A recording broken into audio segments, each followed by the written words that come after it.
Todo el mundo muestra cuando ya están empezando paredes, cuando ya es lo más fácil, por así decirlo, pero nadie te muestra cómo es limpiar, preparar, nivelar un terreno, sacar escuadras, estudiar, hacer 1 o 5.000 planos de ideas de tu casa. Así que si no quieres enloquecerte con todo lo que tiene antes de empezar tu proyecto, mírate este video hasta el final.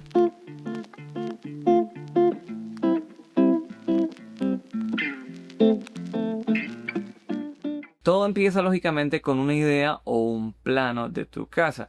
En el caso nuestro, pues teníamos dos opciones: pagarle a alguien, un arquitecto, que sería lo mejor, y te lo sugiero. Si tienes el dinero te va a ahorrar un montón de tiempo, y de verdad que en el caso nuestro, que es la segunda opción, hacerlo tú mismo, que fue nuestro caso.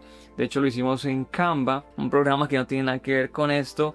Usamos una plantilla que se podía hacer mediciones para poder medir cuánto mide una cama, el espacio de un pasillo, el espacio de un sanitario, porque el espacio era sencillamente 3.5 de ancho por 7 de fondo. Era casi que una mini house, un mini aparte estudio, solo que con un loft, algo más de altura para hacer una habitación arriba. Pero como te digo, el costo de un arquitecto, aunque puede ser elevado al principio, a la larga, con el conjunto de todo lo que es la casa como tal, es una cifra muy chiquita. Si puedes pagarlo, mejor.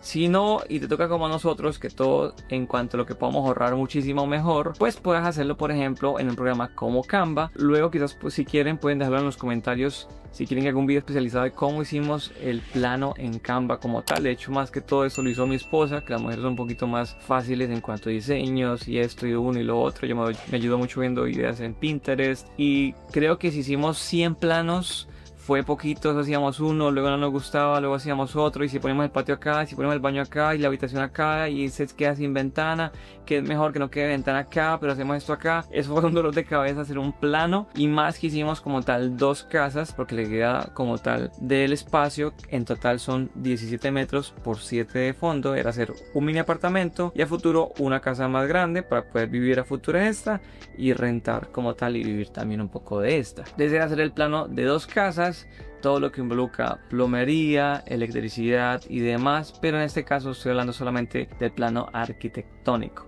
Una vez tengas el plano, de hecho todo lo que te hablo de estudiar, plano, diseño como tal, puedes hacerlo incluso antes de tener la plata para comprarte el terreno. Es algo que puedes hacer un preview antes, o antes de empezar a ahorrar y completar la meta, puedes hacer todo eso que te digo. Una vez tengas ya un plano definido, y por fin defínete por uno, hay que plasmarlo en el terreno. Lógicamente ya tienes el terreno, suponiendo. Plasmar eso en el terreno no es algo fácil, pareciera fácil, pero yo creo que es de las cosas que más me causó dolor de cabeza, y es, por ejemplo, lograr la escuadra que quede completamente cuadradito. Si tu lote es cuadrado, cierto, rectangular, lograr que quede cuadradito según los diseños que hiciste. Si tu lote tiene quizás una zona como triangular, o no es completamente cuadrado o rectangular, pues tienen que tener en cuenta eso en el diseño. En el caso mío era supuestamente completamente rectangular, pero lograr esa escuadra que quede completamente cuadradito es algo difícil. Hay un teorema de Pitágoras que traté de cuadrar 3, 4, 5 en cada esquinita, pero no me daba, y era también porque los linderos que había dejado el dueño no eran completamente, estaba como torcido, entonces el plano se me torcía, la escuadra. Luego van a entender quizás cuando yo hable un poquito más como tal de las escuadras, pero es algo que me causó dolor de cabeza poder lograr cuadrar ese mismo plano de 3.5 en el caso mío por 7 de fondo. Hacer eso requiere un poquito de esfuerzo, pero antes de hacer todo eso, lógicamente tienes que limpiar el terreno, quitar toda la materia verde, árboles, arbustos, pastos, raíces. En el caso mío tocó tumbar dos pequeños arbolitos que habían. Bueno, ahí quedó el tronquito ya. Ya salió con mucho trabajo y esfuerzo, pero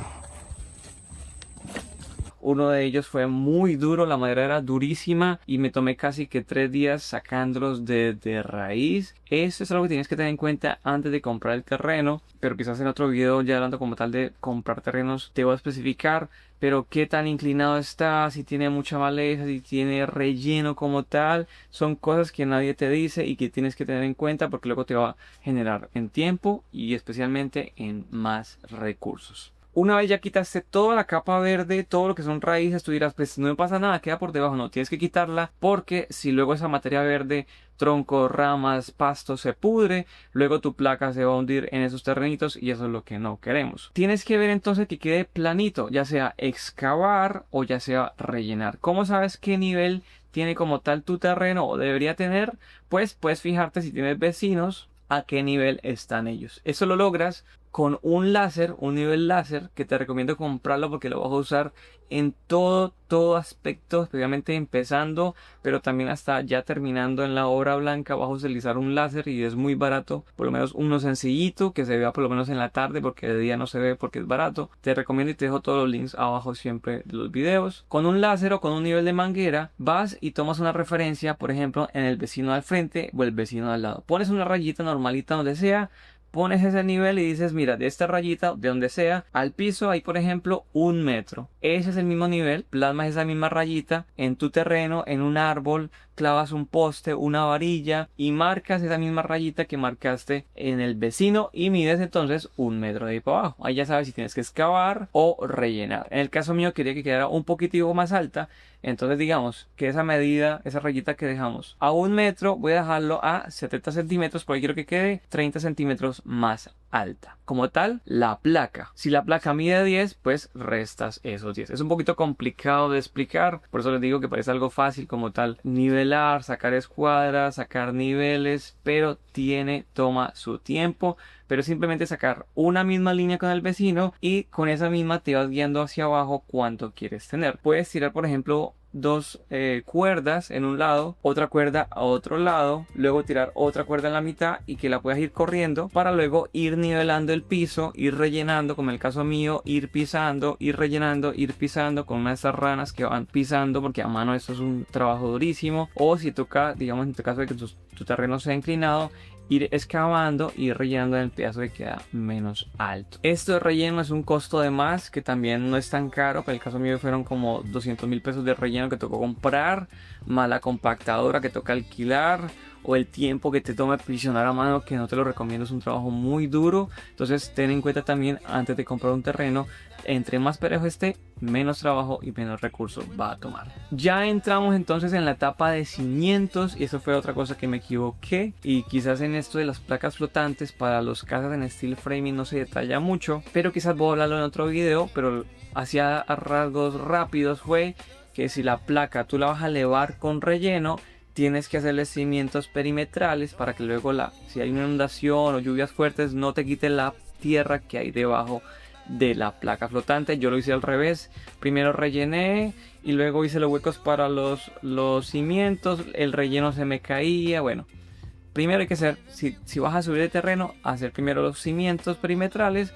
luego si rellenas te queda eso mismo como encofrado, y luego si tiras la madera para encofrar como tal la placa flotante. Pero eso es otro tema que quizás no quiero que se alargue en este video, y en otro momento hablamos de cimentación. Así que toda esa es la preparación previa que toca tomar antes de empezar, lo que son ideas, preplano, el plano, el limpiar el terreno, rellenar el terreno, tomar niveles, tomar escuadras, que fue un dolor de cabeza porque si no es así toca modificar, si toca quitarle un pedazo, esto es un poquito tedioso y que tienes que tener en cuenta en cuanto a costos, tiempo y demás. Espero te haya gustado este primer video. Si tienes algo que sabes que también toca hacer antes de empezar, puedes dejarlo abajo en los comentarios, o dudas o quizás otras cosas que quieras que ampliemos o hablemos en nuestro video. No olvides suscribirte si te gusta la autoconstrucción y nos vemos en un próximo video.